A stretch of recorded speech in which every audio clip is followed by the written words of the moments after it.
Bonjour à toutes et à tous. Merci Catherine, merci Gérard et aux camarades de GDS pour cette belle initiative. Alors pour savoir où va la gauche, moi je voudrais commencer par rappeler d'où elle revient, d'où elle revient. Je ne remonterai pas au congrès de Tours au 10 mai 80, je vais partir de juin 2017. Au lendemain des élections législatives, la gauche est à terre. Elle sort d'un quinquennat de renoncement, d'injures à notre histoire. Je pense évidemment à la déchéance de nationalité, mesure historiquement portée par l'extrême droite.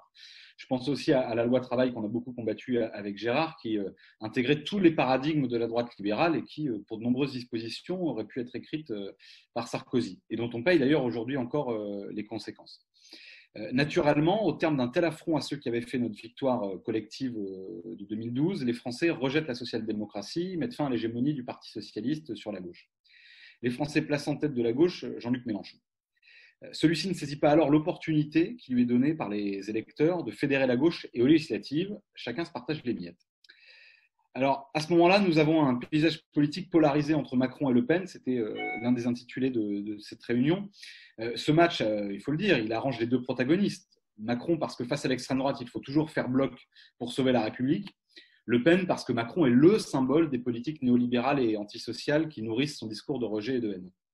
Voilà d'où nous partons, d'une gauche fracturée, épuisée, inaudible, incapable de parler au pays, impuissante face à un Macron qui déroule une politique de droite dure et autoritaire, et face à une extrême droite qui est toujours en embuscade et qui bénéficie d'un soutien, d'un appui, d'un encouragement médiatique dangereux. Je pense au meeting permanent de Zemmour sur CNews, dont on a encore eu illustration avec les délires hier et sans doute aujourd'hui. Alors ensuite, on arrive aux élections européennes. Le bon score des écolos est une source d'espoir. Le total cumulé des voix de gauche montre que nous ne sommes pas balayés par les Français. Mais la division rend impensable pour beaucoup de nos concitoyens une alternative crédible au duel entre LREM et le FN.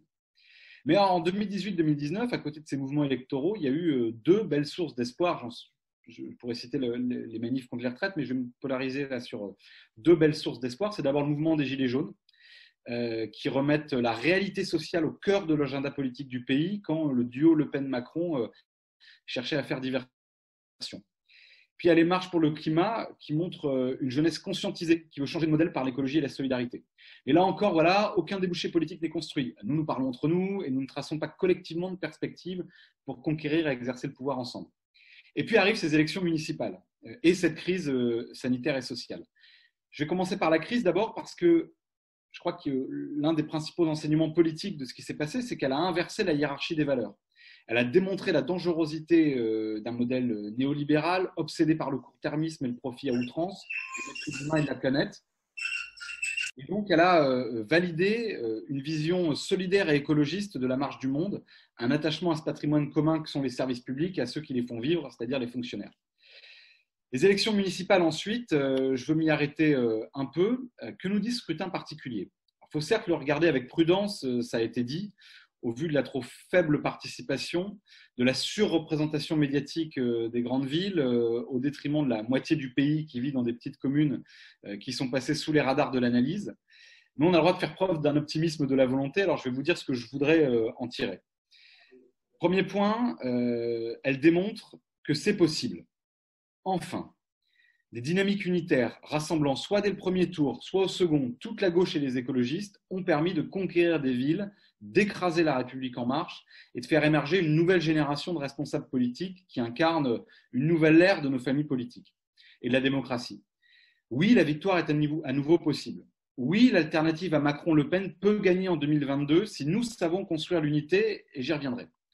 Le deuxième point, c'est qu'elles traduisent malgré toutes les précautions d'usage, une progression de l'aspiration écologiste dans le pays, et c'est une bonne nouvelle pour toute la gauche. L'écologie, c'est le changement de modèle, donc la rupture avec le néolibéralisme et le productivisme. L'écologie a clairement montré qu'elle était au cœur de la gauche du temps présent, à la fois dans la composition des listes, des projets, mais aussi dans le rejet qu'elle a suscité à droite et de la coalition qui s'est formée contre elle dans de nombreuses villes. Troisième point, je veux voir aussi, non pas des raisons de douter, mais des défis à relever. Celui notamment, ça a été dit, je ne m'y étendrai pas, de la reconquête des classes populaires qui se sont largement abstenues. Nous avons gagné des grandes villes en l'emportant chez 40% de nos concitoyens inscrits sur les listes électorales. Il faut maintenant les convaincre parmi les 60% restants.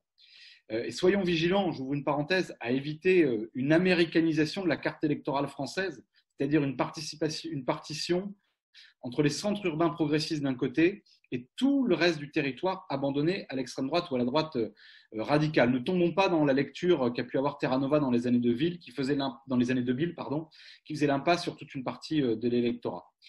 Et quatrième point, c'est quand même que ces élections municipales, elles nous donnent une immense responsabilité pour toutes ces raisons, qui est celle de rassembler pour gagner et pour gouverner. Alors, ce sera ma conclusion. Comment rassembler, gagner et gouverner? C'est l'objet de la discussion de ce soir. Rassembler d'abord. Il faudra commencer par un projet qui nous unisse, et je crois que nous partageons l'essentiel. On l'a vu d'ailleurs pendant la crise, et je remercie le formidable travail de GDS d'ailleurs, qui a pointé toutes les convergences possibles entre nous sur la base de tous les travaux réalisés par les uns et par les autres.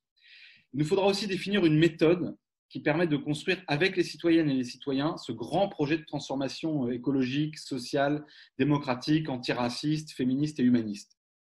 Une méthode qui prenne en compte la nouvelle donne. Cela a été dit, personne n'est hégémonique à gauche, personne ne peut la caporaliser. Et il nous faudra bien inventer une méthode qui permette de désigner un dispositif humain, pour le dire gentiment, qui portera devant le pays ce projet avec nous toutes et tous. Alors, les primaires fractures, elles exacerbent, elles ne sont pas la solution, je crois que beaucoup sont d'accord là-dessus. Les conclaves d'appareils non plus ne résolvent rien. Il existe d'autres solutions, comme la votation citoyenne et le vote préférentiel qui rassemblent par la démocratie. Il faut qu'on arrive à inventer la méthode qui fusionne les deux logiques. Celle des partis politiques, qui sont des instruments de mémoire, qui sont indispensables au débat démocratique, et celle de toutes les initiatives citoyennes qui foisonnent dans la société. On a vu d'ailleurs qu'aux élections municipales, il y a des solutions qui ont été inventées dans un certain nombre de villes pour fusionner ces aspirations qui ne sont pas contradictoires, qui sont à mon sens complémentaires. Gagner ensuite. Si l'unité est une condition nécessaire, elle n'est pas suffisante. Il faut que ce projet porte des solutions radicales aux urgences du présent et aux défis du futur. Il ne peut être que radicalement écologiste, en rupture complète avec le néolibéralisme et les dogmes productivistes de la croissance et de la soumission antidémocratique aux intérêts financiers. Il devra être innovant pour répondre aux grands enjeux de notre époque. Vous le savez, nous versons en débat commun, et je sais que notamment avec Gérard, on a des débats là-dessus, et je me réjouis que nous les ayons à nouveau. Nous portons cette belle idée, à mon sens, du revenu universel d'existence, qui est une réponse, un moyen d'éradiquer la grande pauvreté, qui est pour nous un nouveau pilier de la protection sociale, un instrument de citoyenneté et d'émancipation, mais aussi un levier pour le partage du temps de travail, qui est socialement et écologiquement indispensable. Gouverner enfin, je crois qu'il y a une dimension qu'on va intégrer à nos réflexions, qui est que pour mettre en œuvre un projet de transition, de transformation radicale de la société, nous ne pourrons pas nous contenter d'une victoire par défaut. Il nous faudra nous appuyer sur un vaste mouvement social, un vaste mouvement citoyen, sur une majorité politique du pays qui fédère sa majorité sociale. Nous aurons face à nous bien des forces de l'argent, du productivisme et même du fascisme, et l'histoire nous a enseigné qu'elles savaient se coaliser entre elles. Il faut donc plus que quelques voix de plus au premier tour d'une présidentielle. Il faut entraîner avec nous et nous placer au cœur des dynamiques populaires et citoyennes. Alors, je suis certain que nous pouvons y parvenir. Alors, allons-y. La tâche est immense pour répondre au plus grand défi de l'histoire de l'humanité, qui est le défi climatique, pour restaurer la République égalitaire, fraternelle, les libertés fondamentales si souvent menacées, combattre les injustices et la violence sociale pour une nouvelle respiration démocratique. Donc, grâce à des soirées comme celle-ci, eh bien, ce travail-là, il faut qu'on le commence tous ensemble. Et je vous remercie encore d'avoir organisé ce premier temps d'échange qui, je l'espère, en appelle beaucoup d'autres.